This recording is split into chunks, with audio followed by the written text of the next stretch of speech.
Hello, ഇന്നത്തെ CNS ദേവി ഫാമിലിയിലേക്ക് എല്ലാവർക്കും സ്വാഗതം. നമ്മൾ ഇപ്പോൾ ഈ മാസം കൂടെ ആയതിന് ശേഷം എന്തൊക്കെ ദുരിതത്തിൽ കൂടെ നമ്മൾ കടന്നു പോയത് അല്ലേ? നമുക്ക് എന്താണെന്ന് വെച്ചാൽ നമുക്ക് എപ്പോഴും ആർക്ക് എന്ത് അപകടങ്ങൾ പറ്റിയാലും അതൊക്കെ നമ്മളുടെയും കൂടി സങ്കടമായിട്ടല്ലേ നമ്മൾ കണക്കാക്കുക. ഇപ്പം മരുന്നുശാലയ്ക്ക് തീ പിടിച്ചിട്ട് എത്ര ആളുകൾ മരിച്ചു. ഇപ്പോൾ വളരെയധികം ആൾക്കാർ മരിച്ചു ഇപ്പോൾ മരുന്നുശാലയ്ക്ക് തീ പിടിച്ചിട്ട്. അതിൽ എന്താ പറയുക, ആ മരുന്നുശാല നടത്തിപ്പുകാരൻ അയാൾ പറയുന്നു, ഞാനിനി മരുന്ന് അടുത്ത പ്രാവശ്യം തുടങ്ങിയിട്ട് ഞാൻ പടക്കശാല ചെയ്യുന്നില്ല എന്ന്. അത് പറഞ്ഞ് മിനിറ്റുകൾ കഴിയുമ്പോഴത്തേനും തന്നെ അയാൾക്ക് അപകടം സംഭവിക്കുകയാണ് അവിടെ.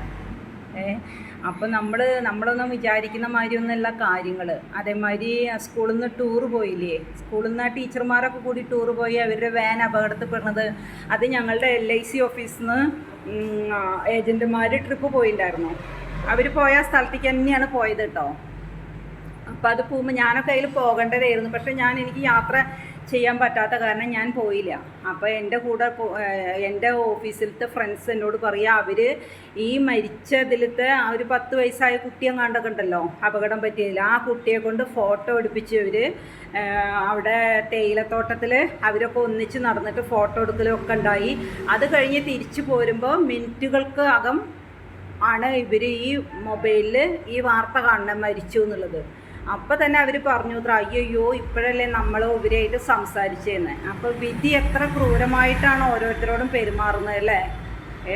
അപ്പം വർത്താനം പറഞ്ഞിട്ട് അങ്ങോട്ട് പോയിട്ടേ ഉള്ളവർ.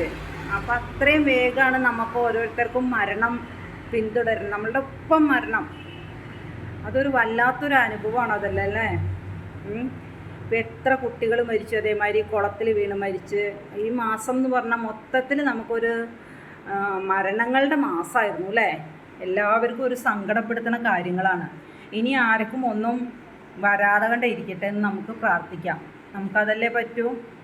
എന്തായാലും എല്ലാവരുടെ വീട്ടിലുള്ള എല്ലാവർക്കും പിടിച്ചു നിൽക്കാനുള്ള ശക്തി കിട്ടട്ടെ. ജീവിതം ബാക്കി കിടക്കല്ലേ, മരിച്ചവർ പോയി.